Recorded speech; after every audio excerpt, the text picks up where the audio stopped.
ချက်နော်သူကရီးကိုဆွဲမယ်စုပ်ချက်ရီးဆိုတာပါလေရီးဆိုတာတစ်နော်ဒါရီးကိုဆွဲမယ်စုပ်ချက်ကဲရီးပြီးတော့ပါလဲဆိုတော့ဒါကတော့ပုံစံလေးပေါ့နော်ရဲ့ပုံစံလေးဒီလိုမျိုးလေးမျက်လုံးထဲမှာမြင်ရင်တော့လေတရုပ်စလုံးတွေတိတ်မမိတော့ဘူးနော်ဒါဆိုလို့ရှိရင်နော်ရီဆိုတော့နေနော်ရီဆိုတော့ဆိုတာနေပေါ့နော်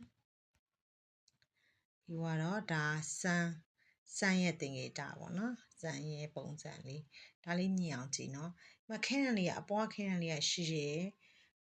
ဒုတိယခဲတံလေးကအပေါ်ကခဲတံလေးတဲ့နည်းနည်းလေးတူတယ်တတိယခဲတံကတော့အရှိဆုံးဒီတိုင်းပဲနော်ဒီမှာဆိုလို့ရှိရင်လေရီ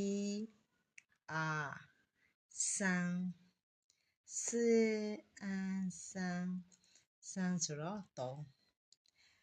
ရီစမ်း